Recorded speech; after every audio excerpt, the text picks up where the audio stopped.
मैं भी रखूँ ना हमारा જે હોસ્પિટલનું ફાયર સેફ્ટી સર્ટિફિકેટ જે છે એ રિન્યુઅલના પ્રોસેસમાં જ અમારી તરફથી એક ફાયરનો ટ્રેનિંગ પ્રોગ્રામ જ્યાં એને મોકડ્રીલ કહું ઇવેક્યુએશન ડ્રીલ કરવી હોય કે કોઈ પણ જાતની મોકડ્રીલ કરવી હોય તો એ કઈ રીતે કરવી એનો એક નાનો સરનો અમે પ્રોગ્રામ અમારા સ્કોપ માટે રાખેલો છે બરાબર. હવે ફાયરની ટ્રેનિંગ માટે કેમ એનું વિશેષ મહત્ત્વ છે કે જે ટાઈપના ક્લાઇમેટમાં આપણે લોકો સર્વિસ કરીએ છીએ જોબ કરીએ છીએ યા જે હોસ્પિટલની આપણી સર્વિસીસ છે અહીંયા કોઈ પણ ક્ષણે કંઈ પણ થઈ શકે એ તમે જાણો છો. નાનો મોટો ફાયરનો ઇન્સિડન્ટ આગ લાગશે આગને લાગતા કોઈ નહીં રોકી શકે પણ આપણી ફરજ એ છે કે આગથી થતાં નુકસાનને રોકી શકીએ આગને ફેલાતી રોકી શકીએ અથવા કોઈની જાનમાલનો સેવા બચાવી શકીએ આપણે કે આગ કેટલી ઝડપી સ્પ્રેડ થાય છે. આપણે આજકાલ total synthetic material rubber material PVC material એ ટાઈપના મટીરિયલ યુઝ કરીએ છીએ જેની કરી નાનો ઘણો એક સ્પાર્ક હોય એક રૂમમાં આગ લાગે ને ફટાફટ આખા હોસ્પિટલમાં કે આખી બિલ્ડિંગમાં ફેલાઈ જતી હોય. તો એ સ્કોપમાં સૌથી વધારે જે નુકસાન થાય છે શેના થાય છે ધુમાડાથી જે સ્મોક લોગિંગ થાય છે મોટા પ્રમાણમાં. સ્મોક લોગિંગના કારણે લોકો શ્વાસોશ્વાસ નથી લઈ શકતા અને ઉપરથી કૂદકો મારી દે ખબર છે એવો બી અમે સીન જોયેલા છે. તો એ બધા સિનારીઓની અંદર જો આપણે આટલો સ્ટાફ હોય અને આપણે ત્યાં એવો કોઈ બનાવ બની જાય તો આપણા માટે બહુ શરમજનક કહેવાય. બેટર છે કે આપણને આવા નાના મોટા ફાયર સેફ્ટીના જે ઇક્વિપમેન્ટ છે એ ચલાવતા આવડતા હોય તો આપણે બધામાંથી ટેકલ સિચ્યુએશનને ટેકલ કરી શકીએ, કોઈની જિંદગી બચાવી શકીએ, જાનમાલનું નુકસાન અટકાવી શકીએ અથવા આગળ ફેલાવી રોકી શકીએ. હવે એમાં સૌથી મોટો ઇમ્પોર્ટન્ટ અહમ રોલ હોય છે આ નાના ફર્સ્ટ એડ ફાયર એક્સટિંગ્વિશર. તમે જોયું હશે આગ ક્યારેય કોઈ મોટી આગ એકદમથી ભડકો થઈને નથી લાગતી.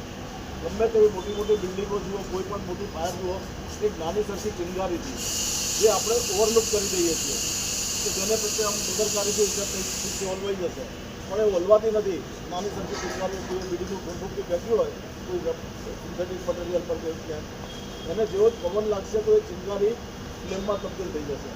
જેમ ફ્લેમમાં તબદીલ થશે અને ટેમ્પરેચર વધશે એમ આજુબાજુનું મટીરિયલ બી સળગવા લાગશે અને જોતજોતામાં મિનિટોની અંદર આગ ફેલાઈ જશે.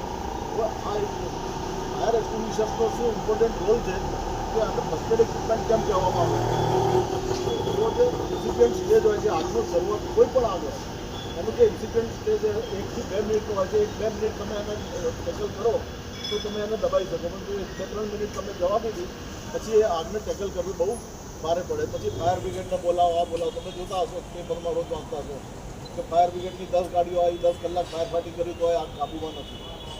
એવા બનાવો બનતા હોય છે પ્રેક્ટિકલી આપણે રોજ જોઈએ છીએ અને એ બધા બનાવો રાજકોટનું કામ તમે ગઈ સાલનો સાંભળ્યો હશે.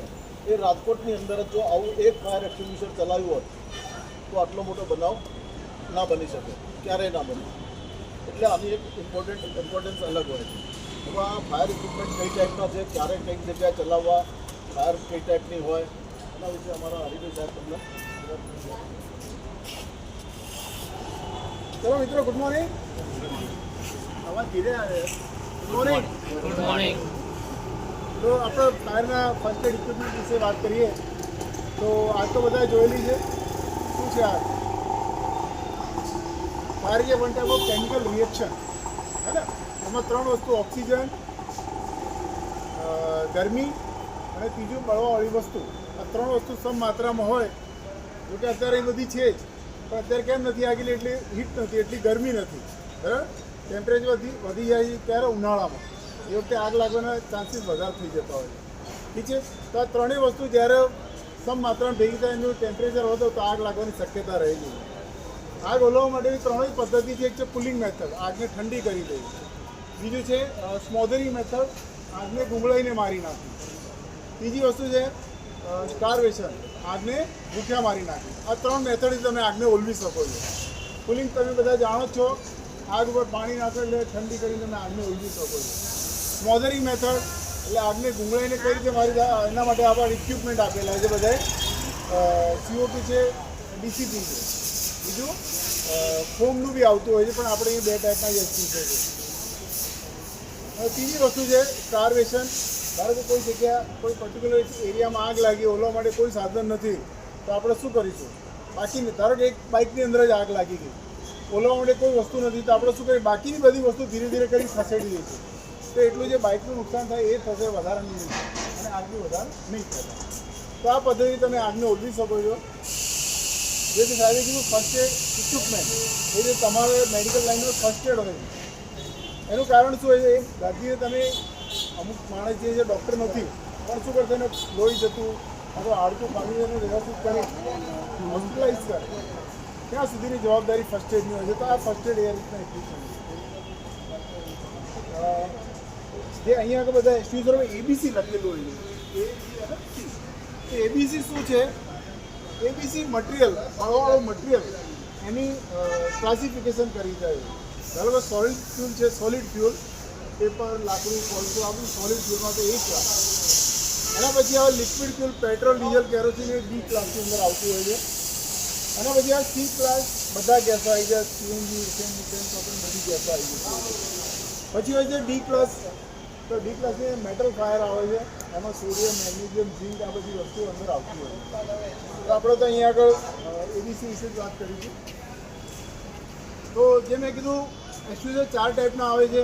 એક water type, foam type, DCP અને CO2. ઠીક છે. તો આને ચલાવવું કઈ રીતે એ મહત્ત્વની વસ્તુ છે. અને ચલાવતી ટાઈમે શું શું તમારે ધ્યાન રાખવાનું. તો સૌથી પહેલાં શું છે, તમે ચલાવવા કોઈ જ્યારે કોઈ જગ્યાએ આગ જોઈ લીધી અને તમને ખબર છે એક્સક્યુઝરો ક્યાં મૂકેલા છે, તો સૌથી પહેલાં તમારે શું જોવાનું છે? એની અંદર પ્રેશર, આ ગેજ આપેલો છે, દેખાય છે ગેજ બધા? એ ગેજ છે, એની અંદર લાલ છે, લીલું છે, પછી બાજુ લાલ છે. તો કાંટો હંમેશા લીલા ઉપર જ હોવો જોઈએ. એનો બદલે આની અંદર પ્રેશર છે તમે અને પાવડર બી છે. તો સપોઝ ત્યાં ખૂણામાં આગ લાગી તો આપણે જોઈ લીધી, તો સૌથી પહેલાં તો આગ બૂમ પાડવાની. બૂમ પાડવાનું કારણ શું છે? આજુબાજુ 10-20 લોકોને બી ખબર પડે કે ભાઈ આગ લાગી તો તમને હેલ્પ માટે આવી છે. અને જે એક્સક્યુઝર મૂકેલું ત્યાંથી લાઈન શું કરવાનું છે? ઉપાડી આ ધારું એક્સક્યુઝર ત્યાંથી લીધું અને ત્યાંથી લાઈન સુધી સૌથી પહેલાં આપણે પૂર્વ તૈયારી કરી લેવાની. આ સેફ્ટી ક્લિપ કાઢી નાખવાની. બરાબર છે. સેફ્ટી સીલ હોય છે પણ એ સીલ નથી અત્યારે આમાં.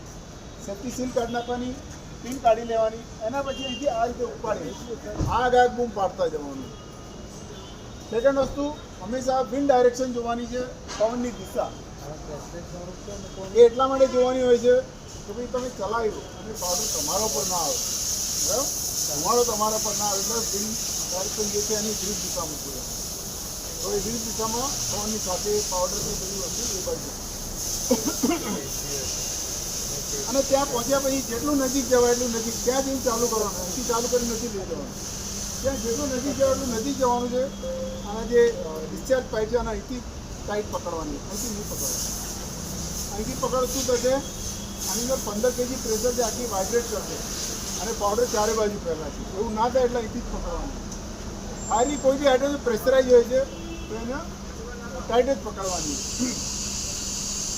આ રીતે પકડી જ્યાં આગળ ફાયર જે ત્યાં કરવાનું, હથેળીને ભાગથી દબાવવાનું અને નીચે જમીન ઉપર જ મારવાનું છે જ્યાં આગ લાગી ત્યાંથી.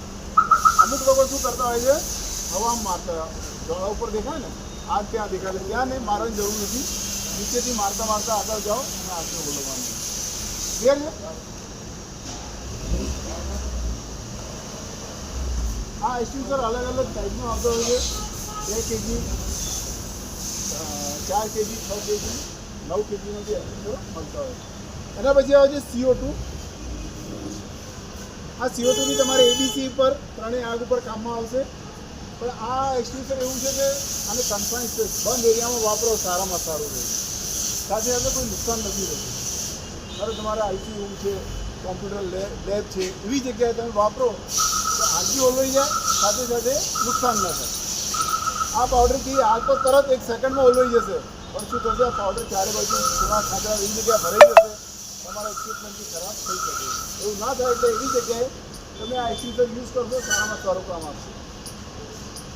આની ચલાવવાની પદ્ધતિ બી, આની અંદર કાર્બન ડાયોક્સાઇડ ગેસ ભરેલો છે. આનું કામ છે જે હવામાં રહેલો ઓક્સિજન એને ત્યાંથી હટાવી જાય. બરાબર, અને એનાથી એ આગ ઓલવતું હોય છે. જ્યારે તમે એને ઓપરેટ કરો છો, અહીંથી આને ડિસ્ચાર્જ હોવું છે, અહીંથી પકડવાનું.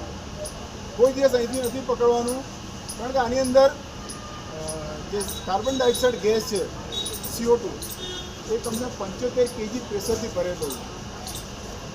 તો જ્યારે બી નીકળતો હોય ત્યારે હાઈ વેલોસિટી સાથે નીકળે તો શું થાય અહીંયા આગળ ઠંડુ થઈ જાય તો તમને કોલ્ડ બંધ થવાના ચાન્સીસ છે. કોલ્ડ બંધ વિશે તમને સમજાવવાની જરૂર નથી, ખબર છે બધા. એક તો આગથી દાજી જવાય, એક ઠંડાથી દાજી જવાય, એ થવાનો ચાન્સ છે. એટલે એવું ના થાય એટલે અહીંથી જ પકડવાનું ચાલે. ક્લિયર છે? અને જ્યાં આગ લાગી છે ત્યાં આગળ આ સેફ્ટી ક્લિપ કાઢી નાખો, બરાબર. અને આને જે નોબ આપ્યું છે અને એન્ટી ક્લોકવાઇઝ આ રીતે ફેરવવાનું, આ રીતે આને ચલાવવાનું છે. એટલે એટલા એરિયાની અંદર તમે જોશો આગ તમે ઓળખી શકો છો. કોઈ નુકસાન, કોઈ પાર્ટીને બચ્યું નથી બચ્યું, તો તમે આ રીતે એને આગને ક્લિયર કરી શકો છો. બીજી વસ્તુ, ધારો મેં તમને ટ્રેનિંગ આપી છે, કોઈને યાદ રહે ના રહે તો આની અંદર આખા ઇન્સ્ટ્રક્શન લખેલા છે કઈ રીતે તમારે ઓપરેટ કરવું. આની અંદર બી લખેલું છે, આની અંદર બી લખેલું છે. ઠીક છે? તો તમે આ રીતે કોઈ બી નાની મોટી આગને ક્લિયર કરી શકો છો. કોણ ચલાવશે? તમારે આપણે CO2 ચલાવીશું, જેસીબી નથી ચલાવતા કારણ કે કન્જેસ્ટેડ એરિયા છે અહીંયા આગળ. કોણ ચલાવશે? તમે ચલાવેલું છે. અહીંયા ફાયરનો કોઈ માણસ નહીં. તમે છો તમારાથી ટ્રેનિંગ અપાવડાવી મારે. તમારે નથી ચલાવવાનું, જે નથી જાણતા એ લોકો ચલાવશે. હા, અને ત્યાં ધારો પેલું સ્કૂટર ત્યાં જવાનું ત્યાંથી જેટલું નજીક જવાય એટલું નજીક જવાનું છે. એને જેટલું નજીક જવાય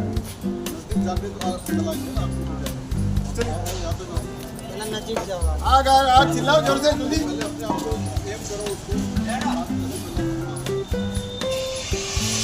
पूरा खोलो, पूरा खोलो, पूरा.